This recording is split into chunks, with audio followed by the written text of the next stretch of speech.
So we continue with next Halachah number 7. So it's chapter 3, Halachah 7. Perhaps one will say, I will interrupt my study until after I gather money. That's the famous one. And then I will return to study. I will interrupt my studies until after I buy what I need. And then when I can divert my attention from my business, I will return to study. If you consider such a thought, you will never merit the crown of the Torah. Period. So, rather make you work secondary, and the Torah study is fixed matter. Do not say when when I have free time, I will study, for perhaps you will never have free time. So I know several people. I don't know how many. Several people. Younger fellows, in the 20s, maybe early 30s, right? Single guys, and we begged them and we tried to send them to yeshiva. Say no, I don't want to go for 1 week. I don't want to learn this. I don't want to commit to this class, to that class, because I'm going to finish this and we're going to finish that, and I'm planning to take 6 months and go to Israel or go to this local yeshiva. Maybe I take 1 year. Of course, all of them live with their parents, right? So and guess what? I talked to one maybe a year ago. So and I pressed him, and he was in my house, and he said, you know what? You're right. In 5 years or 6 years, he was planning, pushing away, and guess what? It never happened. So he never learned the Torah every day, in the morning and night. Okay, because he was counting on this yeshiva that Satan and suddenly is going to agree and allow him to go to yeshiva for 1 year, for 6 months, 8 months. Of course not. So, and how do we know? HaShem said, if you plan in that, it's not going to work. How do we know? HaShem guarantees. Let's continue. It's crazy. It's black and white. Very simple.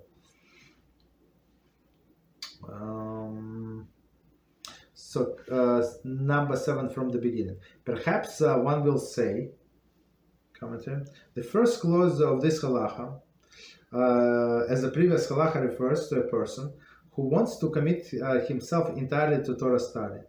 The second clause, make you work secondary, does not apply only to such individuals, but rather is relevant to every person within context of commitment to the Torah study. So, you have to get some parnasa, right? So just don't make it primary, make it secondary. And even if you have a limited amount of time, and you said that the whole my day is only so I can learn Torah, even that 30 minutes, half an hour, 30 minutes, 1 hour, whatever, 2 hours. So all of this is only, all of this work, all this commute back and forth, only in order to learn this Torah. So this is shows about the person that Torah is primary and all other things and job is secondary, even though time wise it's not comparable. So one more time, perhaps one will say, I will interrupt my studies until after I gather money, and then I will return and study. So that's about this guy that I just said. It's very sad story.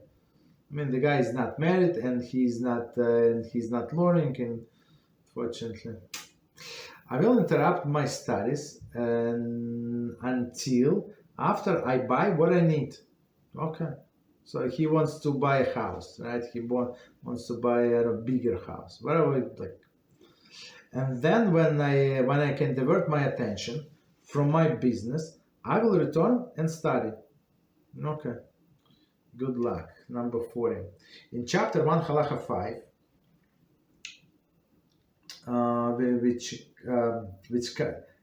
which counsels studying Torah before marriage. So the yoke of financial responsibility will not interfere with one's study. So basically, but that's what we do. So the person after yeshiva, they go to Israel or they go here to Kollel or something, right? And learn for a year, and then they get married. Some people want to learn 2 years, whatever amount of time his parents can afford, right? So, and then after like he has a strong foundation, now after yeshiva, after all this time, he can go in the world of business and have a profession and marry and have a family. Okay, that's the proper approach. If you consider such a thoughts, meaning that first you want to, I don't know, get settled and have all of the money and to live a comfortable life and then study Torah, right? If you consider such a thought, you will never marry the crown of the Torah, right? So HaShem is very, very implicit about it. Commentary. The commentaries have offered two reasons why such an individual will never merit the crown of the Torah. So I would say the simple explanation is it's like you said in conditions for HaShem, only you told me that I have to learn Torah, that's a primary, but you know what, I have my own reservations, I know better what to do. That's what looks at what this person is saying, right? So let's see, two reasons. A, desire never satisfied. Okay, so he works. He said, okay, maybe I can get even better job. So now he starts studying for exams, and this and that for certification. So he never get to start a study. Desire is never satisfied. Whoever possesses 100 desires 200. Whoever possesses 200 desires 400. It's always, right? Kahelet Rabba 134. Once a person has given this material,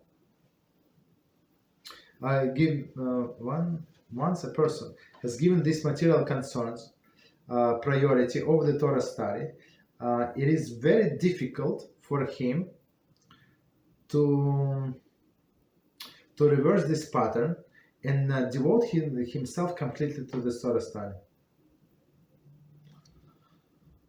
I mean, that's the Torah said you have 100, he wants 200. But okay, but that's what you wanted, right? You wanted 200, that's what you got. No. Now what is 200? So I'm very poor with 200. I need the 400. It's always like that. So a person have to draw the line and say up to here, right? I have everything today, so that's it. And B, the time which he lost while involved in the business cannot be recovered, and thus the male never reached the heights of the Torah knowledge that he could have attained beforehand. It's the time is lost when a person like he's trying to do business and his mind is a business, and even people they have their own business, or like they think about their job too much, they cannot concentrate on the Torah. So even though this 1 hour, he promised 1 hour I'm going to learn at night, okay, he's trying, he's there, is he learning? No, because all of his thoughts and in the business. Also problem. That was 41. Continue. Rather take your work rather make your work secondary, and your Torah study is fixed matter. Okay, 42. Commentary. So work is secondary, but as we said, secondary that does not mean that you work as our sages 2 hours or 3 hours a day, and the rest you study Torah. But we don't say that. But even if majority of time you're taking care of your family, you're working, it's still, if your Torah in your mind is primary, it is primary. Commentary number 42. In his commentary to the Mishnah Avos 114, Rambam writes, make your Torah study of primary importance, and all your other affairs secondary. Very simple. If they come your way, it is good. If they not, there is no loss in the absence. Okay, right? If they come your way, it's good. If not, no loss in the absence. Similarly, in Hilchot Dios 2:7, the Rambam quotes Avos 4:10: minimize your business involvement and occupy yourself with Torah. Nevertheless, a person needs not to fear that involvement in the Torah study will prevent him from achieving prosperity. Just 1 second, let me read one more time. So, Hilchot Dios 1:7, Rambam quotes Pirkei Avos 4:10: minimize your business involvement and occupy yourself with Torah. Right? Minimize as much as you can. So what does it mean? So if your job is required you to work, 40 hours a week, otherwise they're going to fire you. So that's what you must do. But don't volunteer for overtimes. Don't volunteer for overtimes or come on Sunday. Right? Work at the least amount possible. Okay. Nevertheless, a person need not fear that involvement in the Torah study will prevent him from achieving the prosperity. Right? So person might think, okay, I'm studying Torah, but I better work overtime, as we said, right? So I make a time and a half, right? It's good money, and I need money. So he would think that because of the Torah, he's prevented from achieving prosperity. And Brachas 35b relates, the sages of the previous generation made their Torah study primary and their business affairs secondary, and achieved success in both. So we must remember that in order to achieve success in a Torah study, you must study. So it's impossible. So as the Mishnah says, if somebody comes to you and said that I did not study Torah and I achieved success, do not believe him. Or somebody say that, maybe it's Pirkei de Rabbi Nassan, I think. Or somebody comes and say, okay, I did, what did he say? I did not study Torah, achieve success. Or say, I studied Torah and I did not achieve success. Also do not believe him. But if person comes and say that I studied Torah and I achieved success, we should believe them. Absolutely, 100%. Right? Why? Because it's the Torah depends on you, but HaShem is going to bless it. But with business activities, it depends on HaShem. So it does not matter how many hours you work, and in what field you work. So in every field, you can be very successful. We have made our business affairs primary and now Torah study secondary, and we have not achieved success in either. Right? So meaning the businessmen. So I mean they cannot concentrate. I have one class with these people. They cannot concentrate. They think what they're going to get. They in their words, it's not numbers. How about all these business affairs? It's almost lost cause, unfortunately. Okay. So in this case, they're not going to and not achieve success in either, meaning not in business and not in Torah. Okay. Continue. And do not say, when I have free time, I will study, for perhaps you will never have a free time. 43 commentary.